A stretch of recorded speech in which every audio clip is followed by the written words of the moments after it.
ದೇಶದ ಹೆಮ್ಮೆಯ ಪ್ರಧಾನಮಂತ್ರಿ ನರೇಂದ್ರ ಮೋದಿಜಿಯವರು ಈಗಾಗಲೇ ದೇಶದ ಜನತೆಗೊಂದು ಕರೆಯನ್ನು ನೀಡಿದ್ದಾರೆ. ಇಲ್ಲಿರ್ತಕ್ಕಂಥ ಪರಿಸ್ಥಿತಿಯನ್ನು ಅರ್ಥ ಮಾಡಿಕೊಂಡು ಅಮೇರಿಕ ಮತ್ತು ಇರಾನ್ ಮಧ್ಯೆ ನಡೀತಾ ಇರ್ತಕ್ಕಂಥ ಯುದ್ಧ, ಆ ಯುದ್ಧದ ಪರಿಣಾಮದಿಂದ ಆಗ್ತಾ ಇರ್ತಕ್ಕಂಥ ದುಷ್ಪರಿಣಾಮಗಳು, ಯಾವ ರೀತಿ ಆರ್ಥಿಕ ಸಂಕಷ್ಟ ಭಾರತವು ಒಳಗೊಂಡಂತೆ ಜಗತ್ತಿನ ಬೇರೆ ಬೇರೆ ದೇಶಗಳ ಮೇಲೆ ಯಾವ ರೀತಿ ಪರಿಣಾಮ ಬೀರ್ತಾ ಇದೆ, ಇದೆಲ್ಲದರ ಪರಿಣಾಮವಾಗಿ ಭಾರತದಲ್ಲೂ ಕೂಡ ಪ್ರತಿಯೊಬ್ಬರು ಕೂಡ ಮಿತ ವ್ಯಯದ ಬಗ್ಗೆ ಚಿಂತನೆಯನ್ನು ಮಾಡಬೇಕು, ಗಂಭೀರವಾಗಿ ಮಾಡಬೇಕು. ಮತ್ತು ಸ್ವತಃ ಪ್ರಧಾನಮಂತ್ರಿಗಳೇ ತಾವು ತಮ್ಮ ಏನು ಪ್ರೋಟೋಕಾಲ್ ಇದೆ ಆ ವಾಹನಗಳನ್ನು ಕಡಿತಗೊಳಿಸಿರ್ತಕ್ಕಂಥದ್ದು, ಪ್ರಧಾನಮಂತ್ರಿಗಳ ಅಪೇಕ್ಷೆ ಮೇರೆಗೆ ನಮ್ಮ ರಾಷ್ಟ್ರೀಯ ಅಧ್ಯಕ್ಷರು ಸಹ ಅದನ್ನು ಅನುಸರಿಸ್ತಾ ಇದ್ದಾರೆ. ಮತ್ತು ಇದು ಒಳ್ಳೆಯ ಚಿಂತನೆಯೂ ಕೂಡ ಹೌದು.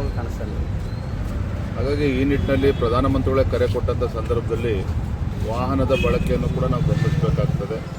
ಆದಷ್ಟು ಸಾರ್ವಜನಿಕ ಬಸ್ ಇರ್ಬೋದು, ಮೆಟ್ರೋ ಇರ್ಬೋದು, ಇದನ್ನು ಬಳಸಬೇಕು ಅಂತೇಳಿ ಪ್ರಧಾನಮಂತ್ರಿಗಳೇನು ಒಂದು ಕರೆಯನ್ನು ಕೊಟ್ಟಿದ್ದಾರೆ.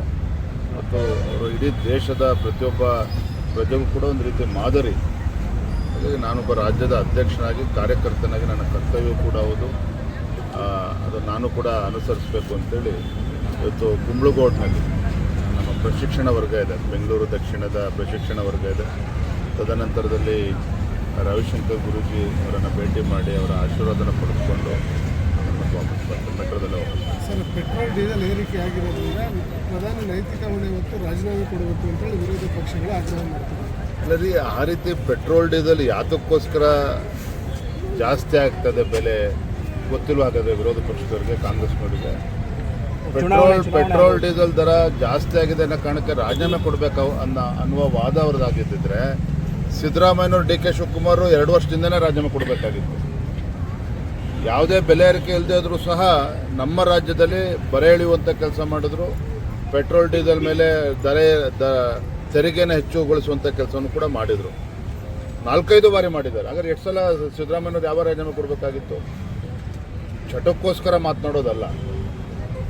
ಜಗತ್ತಿನ ಪರಿಸ್ಥಿತಿ ಏನಿದೆ, ದೇಶದ ಪರಿಸ್ಥಿತಿ ಏನಿದೆ, ಯಾವ ಸಂಕಷ್ಟದಲ್ಲಿ ಇಡೀ ಜಗತ್ತು ಹೋಗ್ತಾ ಇದೆ, ಇದೆಲ್ಲವನ್ನು ಅರ್ಥ ಮಾಡಿಕೊಂಡು ಪ್ರಧಾನಮಂತ್ರಿಗಳು ಒಂದು ಕರೆಯನ್ನು ಕೊಟ್ಟಂಥ ಸಂದರ್ಭದಲ್ಲಿ ವಿರೋಧ ಪಕ್ಷಗಳು ಕೂಡ ಅರ್ಥ ಮಾಡ್ಕೋಬೇಕು.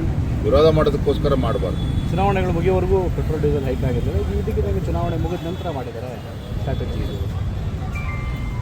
ಹಿಂದೆ ನಾನು ಉದಾಹರಣೆ ಕೊಡ್ತೇನೆ.